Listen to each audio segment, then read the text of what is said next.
I honestly thought the Hawks had a super good chance of upsetting the Bucks in this series, and they can still pull off the upset, don't get me wrong. But things get a lot tougher now after this, especially losing Game 3 and falling behind in the series, especially when you had home court, and now Trey's potentially hurt.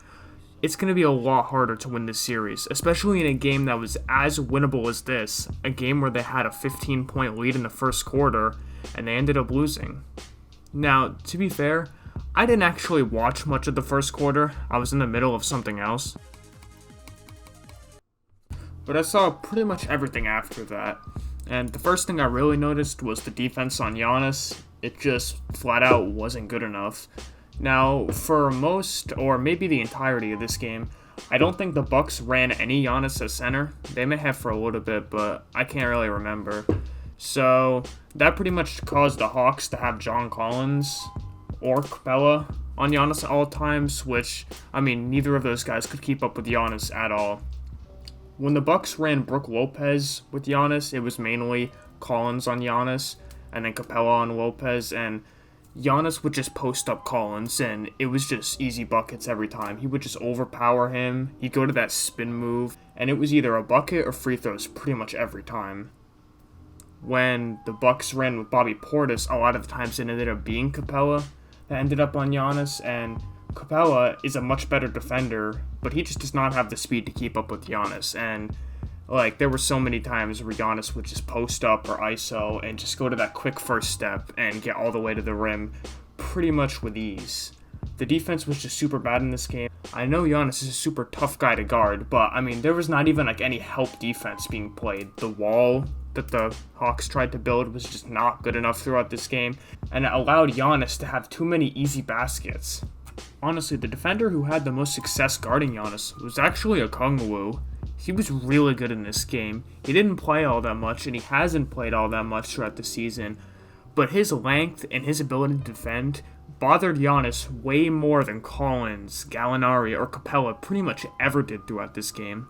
He had a couple really nice defensive possessions. He had one possession where he forced Giannis into the paint, and then the help from Collins came, and they ended up getting the block. And there were just multiple plays where he forced Giannis to take a tough shot. I remember there was one play where Giannis ended up having to go to a fadeaway, which, it's Giannis. If you can force him into those jump shots, you'll live with that. I mean, he ended up making it, but, sometimes that just happens. But what I really want to focus on in this game is the fourth quarter, and specifically from the Bucks, the offense, and especially Chris Middleton in the fourth quarter.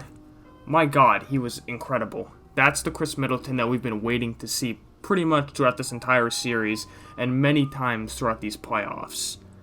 Their offense kind of changed in the fourth quarter.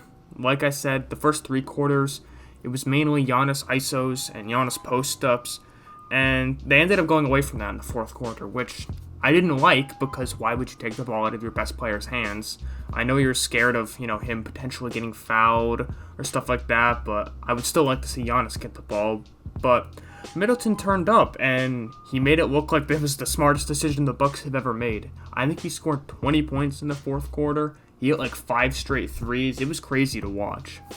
In the fourth quarter, they went more to Giannis screening for Middleton and Jrue Holiday being the ball handler, because I always felt that they needed to use Middleton in other ways other than the ISO.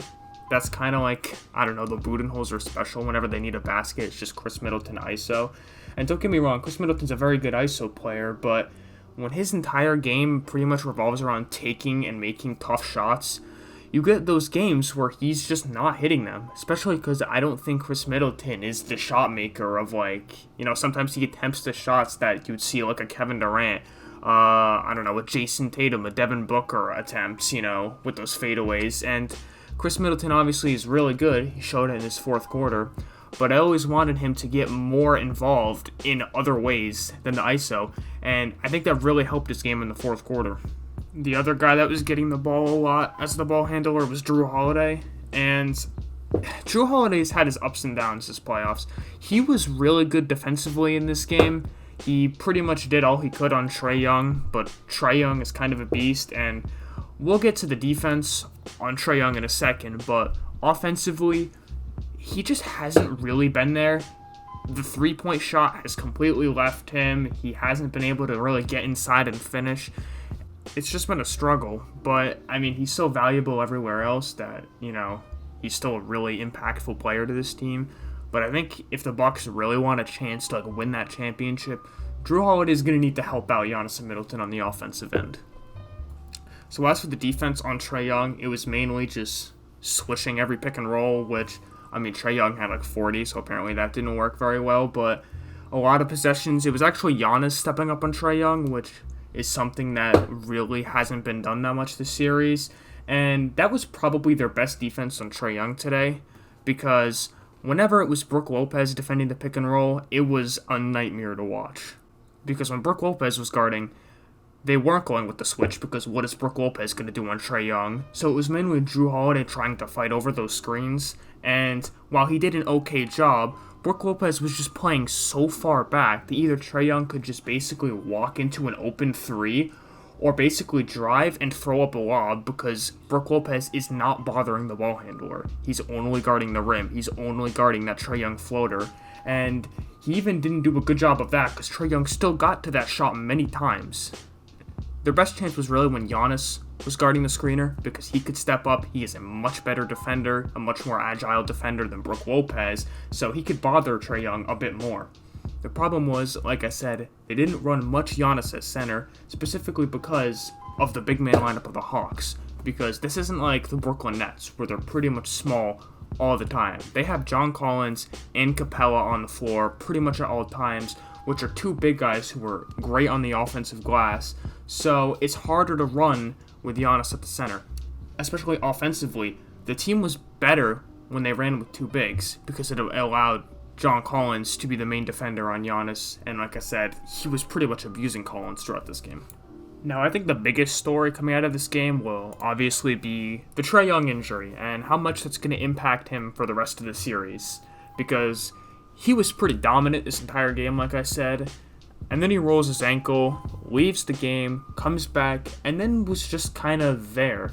He, wasn't on the ball when he came back. He was playing off ball, which, I mean, I don't care how injured Trae Young is. There's no reason he should be sitting in the corner while Bogdanovich runs the show, especially because he has been terrible coming off his injury. He has not been able to hit anything. He was 3 for 16 in this game.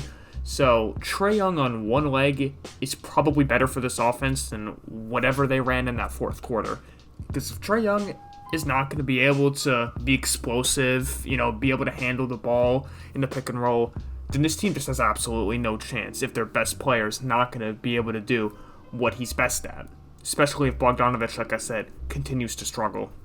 So how do the Hawks win this series? It's just a matter of Trae Young needs to get healthy. They need a Giannis answer, which, I mean, I know that is way easier said than done, but maybe more Okongwu minutes, maybe better help defense, maybe build a better wall, I don't know. They need to find something to stop Giannis, maybe just commit to hacking Giannis and forcing him to make free throws, because he was only 6 of 13 from the free throw line this game, so maybe just commit to that. I don't know, but they need an answer.